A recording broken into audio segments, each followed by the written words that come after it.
Western TV shows were some of the first examples of the serial drama format, which has now been the cornerstone of the small screen for 8 decades, and they remain some of the very best examples, too. However, certain TV episodes in the Western genre stand above the rest, even if their shows are otherwise consistently superb. The greatest episodes in the best Western TV shows aren't just expertly plotted and brilliantly acted. They are paradigm shifters, which push the boundaries of what the genre could do narratively, aesthetically, and thematically.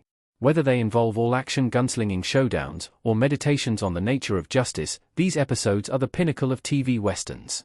Right from the 1950s up to the present day, the genre's best works of television have gone toe-to-toe with the classic movies of John Ford, Howard Hawks, Sergio Leone, and Clint Eastwood.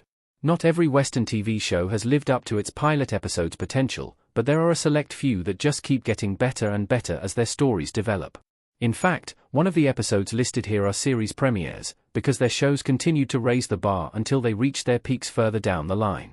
2 Ounces of Tin, The Rifleman Season 4, Episode 21.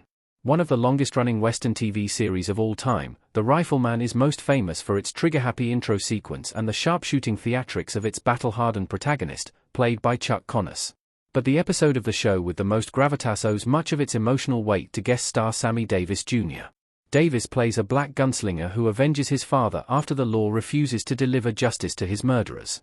The character's final showdown with Lucas McCain is as much about the dialogue as it is about the staging. McCain wins out in the end as usual, but not before some sobering reflections on inequality in the American legal system. A Dream and a Memory, 1923 Season 2, Episode 8. 1923's saddest moments are scattered across Season 2 of the Yellowstone spin-off prequel, but the heartbreaking tragedy in series finale, A Dream and a Memory, tops the lot. The death of Alexandra Dutton soon after childbirth due to frostbite-induced gangrene is utterly heartbreaking, and brings home what those trying to survive the Wild West in generations gone by. We come to view the Dutton family as one stalked by grief and hardship at every turn, although it's far easier to sympathize with Spencer and Alexandra Dutton in this episode than with John Dutton and his children in Yellowstone's modern-day Montana setting. What's more, there's something earthy and authentic about the ending of this beautifully rendered period drama.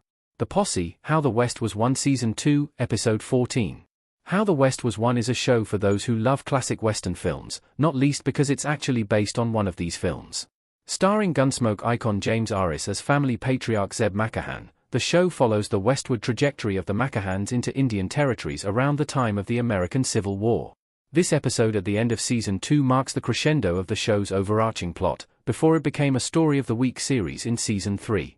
It sees the McCahans challenged by a posse of local vigilantes near the Missouri River, as they attempt to drive their cattle homeward to Wyoming in spectacular fashion. Homecoming, Godless Episode 7.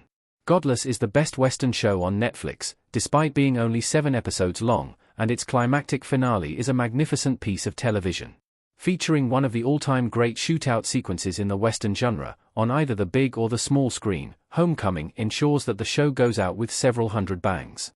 From the moment heroic Deputy Sheriff Whitey Wynn is unceremoniously knifed in the chest at the start of the final battle, you get the sense that no character will be plot-armored in this deadly showdown between La Belle residents and the Griffin gang. Sure enough, whoever happens to be in the line of fire on either side meets their fate. Sold Under Sin, Deadwood Season 1, Episode 12. Among Deadwood's masterpiece episodes, Season 1 finale Sold Under Sin is The Jewel in the Crown. A sprawling 1-hour story that intertwines subplots about the U.S. Army's war with the Apache tribes and season-ending climaxes to the character arcs of those who inhabit Deadwood, this episode packs in more action than most Western movies. Yet, despite its density, Sold Under Sin is far from one-note, varying the pacing and intensity of its plot development, while never losing the audience's grasp of events. It's a masterclass in storytelling, from arguably the most polished period Western show ever produced. High Noon, Longmire Season 4, Episode 3. If Season 4 is Longmire's best, then the season's third episode is the high-water mark of the entire series. The plot twist upon which High Noon hangs is ingeniously executed, so that it creeps up on us following several elements of skillful misdirection. Walt Longmire appears to trust Barlow Connolly right until the moment that things fall into place. The showdown between Walt and Barlow is arguably Longmire's greatest scene. Its outcome is also an immensely satisfying example of plot justice enacted on Branch Connolly's behalf, just when it seemed as though his death was in vain. A Shady Deal at Sunny Acres, Maverick Season 2, Episode 10. James Garner's favorite episode of his own classic Western TV show is one of the all-time greats, involving a cunningly executed plot and various sleights of hand along the way. Ironically, Garner's own character keeps his nose clean this episode, remaining in the remote outpost of Sunny Acres as a source of comic relief after setting his plan in motion. His protagonist Brett Maverick is swindled out of poker winnings at the start of the story, and enlists a few swindlers of his own, including his brother Bart Maverick, to get the money back. The group carry out Brett's plan in Denver, while he sits absent-mindedly in a rocking chair back in Sunny Acres, much to the bemusement of locals. Return, Lonesome Dove Part 4. Now that Lonesome Dove is streaming for free on Tubi, everyone with even the slightest interest in the Western genre should check it out. One of the greatest miniseries in TV history, its story spans just 4 episodes, but each one of them is a small-screen masterpiece in its own right. The best one of the lot, though, is the final part of the story.